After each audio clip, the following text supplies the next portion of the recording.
300 صحابہ کرام حضور کے ساتھ ہیں، حضرت جابر کے گھر کے قریب ہیں۔ حضرت جابر نے موقع غنیمت سمجھتے ہوئے کہا کہ یا رسول اللہ، اگر آپ ہمارے غربت قدہ پر قدم لگا دیں تو یہ پھر دنیا کی سب سے عظمت والی جگہ بن جائے گی۔ یا رسول اللہ، اگر آپ ہماری دعوت قبول کریں اور ہمارے گھر تشریف لائیں اور ہمارے گھر میں آ کر کھانا تناول فرما لیں تو یہ ہماری قسمت کے لیے بہت بڑی بات ہے۔ تو حضرت جابر نے جب عرض کی، رسول اللہ نے کہا کہ آپ کی دعوت ہمیں منظور ہے، آپ اہتمام کریں، چلیں۔ تو جب رسول اللہ نے یہ بات کہی تو حضرت جابر کو معلوم تھا کہ گھر میں کیا ہے، الگ سے ہو کر رسول اللہ کے کان میں کہا کہ یا رسول اللہ، گھر میں صرف 3 بندوں کے کھانے کا انتظام ہے، اس سے زیادہ اور کچھ ہے ہی نہیں، جو کچھ ہے وہ پکا کے رکھا ہے آپ کی ذات کے لیے۔ یا رسول اللہ، اب حضرت جابر، عقیدہ ہمیں صحابہ سے لینا چاہیے۔ عقیدہ کہاں سے لینا چاہیے؟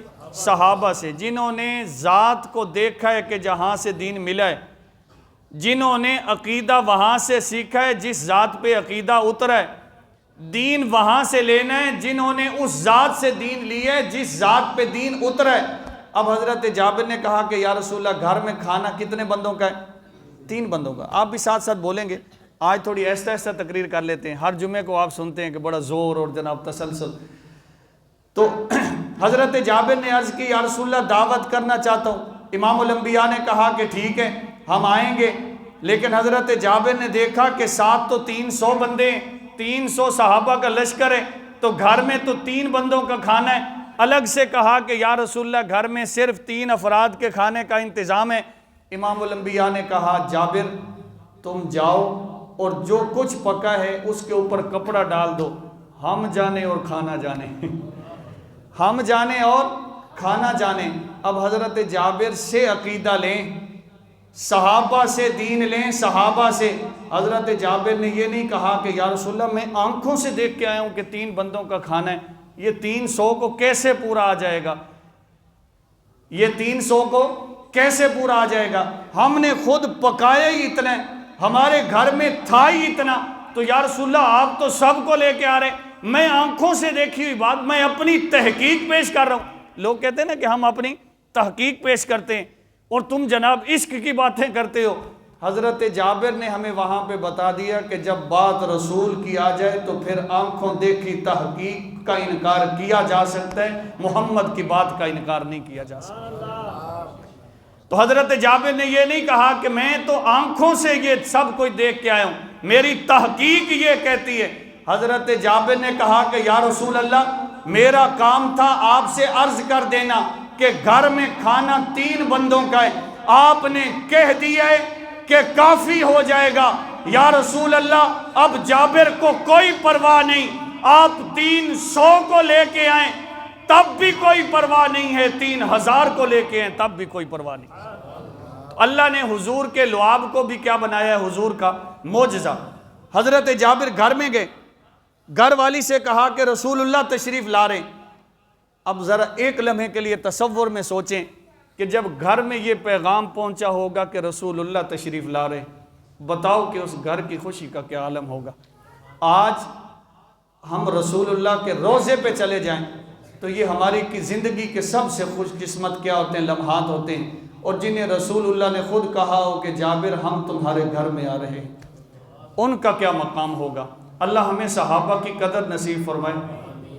حضرت جابر گھر میں گئے، بیوی سے کہا کہ رسول اللہ تشریف لا رہے۔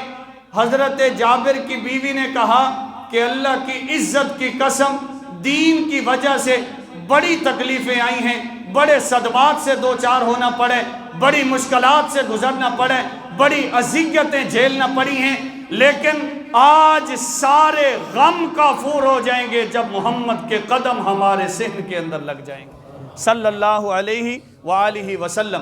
حضرت رسالت مآب صلی اللہ علیہ وسلم، امام الانبیاء، میرے اور آپ کے محبوب حضرت جابر کے گھر میں تشریف لے کے گئے۔ کہا کہ جابر کھانا کہاں ہے؟ یا رسول اللہ بس یہی ہنڈیا ہے۔ کہا کہ آٹا کدھر ہے؟ یا رسول اللہ بس یہ تھوڑا سا ہے۔ کہا کہ پیچھے ہٹ جاؤ۔ امام الانبیاء نے اپنا لعاب لیا، سالن کے اندر بھی ڈالا، لعاب لیا، آٹے کے اندر بھی ڈالا، اور حضرت جابر سے کہا کہ اب اپنی بیوی سے کہہ دو اس کے اوپر سے کپڑا ہٹائے بغیر، ڈھکن اٹھائے بغیر، اس راز کو فاش کیے بغیر، اب 300 کی بات نہیں ہے، محمد نے اپنا لعاب ڈال دیا ہے۔ قربان جائیں رسول اللہ آپ کی عظمت پر، اللہ نے حضور کے لعاب کو بھی معجزہ بنا دیا ہے۔ امام الانبیاء نے فرمایا جابر اپنی بیوی سے کہہ دے اب ڈھکن اٹھائے بغیر اور اس راز کو فاش کیے بغیر قیامت کی صبح تک کے لیے اگر تیرے گھر سے ہزاروں کی تعداد میں لوگ کھانا کھاتے رہیں گے، نہ سالن ختم ہو سکتا ہے، نہ تیرے اس گھر کا آٹا ختم ہو سکتا ہے۔ تو اللہ نے حضور کے لعاب کو بھی کیا بنایا صلی اللہ علیہ وآلہ وسلم۔ حضور کی ذات سراپا معجزات ہے، حضور کی ذات سراپا معجزات ہے۔ آج مدینے کا نام آئے نا ہمارے چہرے کھل اٹھتے ہیں، ہم مدینے کی بات سنیں ایمان تازہ ہو جاتا ہے، اور مدینے سے پھر کے آنے والی تسبیح ہاتھ میں آ جائے ہم مقدر پہ نازاں ہو جاتے ہیں۔ مدینے سے چکر لگا کے آنے والے بندے سے ملاقات اور چند باتیں ہو جائیں، قسمت کیا ہے نازاں ہو جاتی ہے۔ لوگوں قربان جائیں اس ذات پر، اس جماعت پر کہ جنہیں اللہ نے مدینہ صرف نہیں بلکہ مدینے والا عطا کیا ہے، جنہیں صرف دین نہیں بلکہ اس دین والا عطا کیا ہے، جنہیں صرف ہدایت نہیں اللہ نے ہدایت کا ذریعہ بننے والی ذات عطا کی ہے۔ تو حضور کی ذات کیا ہے؟ سراپا معجزات ہے۔ اللہ نے حضور کی ذات میں معجزات رکھے ہیں۔ امام الانبیاء صلی اللہ علیہ وسلم کے قدموں کو اللہ نے معجزات عطا کیے ہیں۔ آج مدینے کی بات ہے، ایمان کو جلا ملتی ہے، لیکن تاریخ عرب کا مطالعہ کریں، یہ وہی مدینہ ہے جسے یثرب کہا جاتا ہے۔ عربی کے اندر یثرب بیماریوں والے گاؤں کو کہا جاتا ہے، بیماریوں والی آبادی کو کہا جاتا ہے۔ یثرب اس جگہ کا نام ہے جہاں سے لوگوں نے نقل مکانی شروع کر لی۔ یثرب اس جگہ کو کہتے تھے جہاں سے جانور گزرے بیماری کا شکار ہو جاتے ہیں، بندہ گزرے بیماریوں کا شکار ہو جاتا ہے، ہوا سے پرندے گزرے بیماریوں کا شکار ہو جاتے ہیں۔ یہاں کے رہنے والے لوگ نقل مکانیاں کر گئے کہ یہ خطہ، یہ علاقہ، یہ بستی بیماریوں کا گھر ہے، یہاں پر بیماریوں نے ڈیرے ڈال لیے ہیں، یہ یثرب بن چکا ہے، یہاں پر بیماریاں ہی بیماریاں ہیں۔ اللہ نے محمد کے قدموں کو وہ معجزات عطا کیے ہیں، اور جسے دنیا عرب بیماریوں کا گھر یثرب کہہ کے بلاتی ہے، محمد کے قدم لگ جائیں تو اللہ اسے جنت سے بھی اعلیٰ مقام عطا کر دیتا ہے۔ حضور نے فرمایا ما بین بیتی و ممبری روضۃ من ریاض الجنہ، میرے گھر یعنی حضرت عائشہ کا جو کمرہ ہے، جو حجرہ ہے، اس حجرے سے لے کے میرے ممبر تک یہ درمیان کا جتنا حصہ ہے اللہ نے اسے جنت سے بھی اعلیٰ بنا دیا ہے۔ روضۃ من ریاض الجنہ، جنت نہیں کہا حضور نے، من ریاض الجنہ کہا ہے کہ جنت بھی اس جنت کے لیے ترستی ہے۔ اللہ نے محمد کے روزے کو یہ مقام عطا کر دیا۔ تو جسے تاریخ عرب یثرب کہتی ہے، محمد کریم کے قدم لگ جائیں تو اللہ اسے جنت سے بھی، بولیے نا یار، اللہ اسے جنت سے بھی اعلیٰ بنا دیتے ہیں صلی اللہ علیہ وآلہ وسلم۔ تو حضور کے قدم بھی کیا ہیں؟ معجزہ ہیں۔ حضور کی نگاہ بھی کیا ہے؟ معجزہ ہے۔ حضور کے ہاتھ بھی کیا ہیں؟ معجزہ ہے۔ حضور کا والضحیٰ کا چہرہ بھی معجزہ ہے۔ حضور کا لعاب بھی معجزہ ہے۔ حضور کا چہرہ بھی معجزہ ہے۔ حضور پر اترنے والی کتاب بھی معجزہ ہے۔ حضور کو ملنے والا دین بھی حضور کا معجزہ ہے۔ حضور کو ملنے والی شریعت بھی حضور کا معجزہ ہے۔ امام الانبیاء صلی اللہ علیہ وسلم ہیں، اللہ نے سورج کو بڑی روشنی عطا کی ہیں، اللہ نے چاند کو بڑے نور عطا کیے ہیں، لیکن ام المومنین سیدہ کائنات طیبہ طاہرہ مومنوں کی ماں حضرت اماں عائشہ صدیقہ فرماتی ہیں، لوگوں میں رات کو گھر کے اندر چراغ کی روشنی، چاند کی روشنی، ان دونوں روشنیوں کے اندر بیٹھ کے اپنی سوئی سے کام کر رہی ہوں، سلائی کا کام کر رہی ہوں، اتفاق سے میرے ہاتھ سے سوئی گری اور گم ہو گئی۔ میں تلاش کرنے لگی، چراغ کی روشنی موجود ہے جو گھر میں جل رہا ہے، سوئی نہیں مل رہی۔ چاند 14ویں پہ آیا۔ اماں عائشہ کہتی ہیں چاند اپنے نور سے سارے عالم کو روشن کیے ہوئے ہے، اپنی روشنی بکھیر رکھا ہے، لیکن چاند کی روشنی کے باوجود، چراغ کی روشنی کے باوجود میری سوئی نہیں مل رہی۔ میں سوئی کو تلاش کر رہی ہوں، کبھی ہاتھ مارتی ہوں زمین پر، کبھی نظروں سے دیکھتی ہوں۔ اسی عالم میں امام الانبیاء تشریف لائے، امام کائنات تشریف لے کے آئے، وجہ تخلیق کائنات تشریف لے کے آئے۔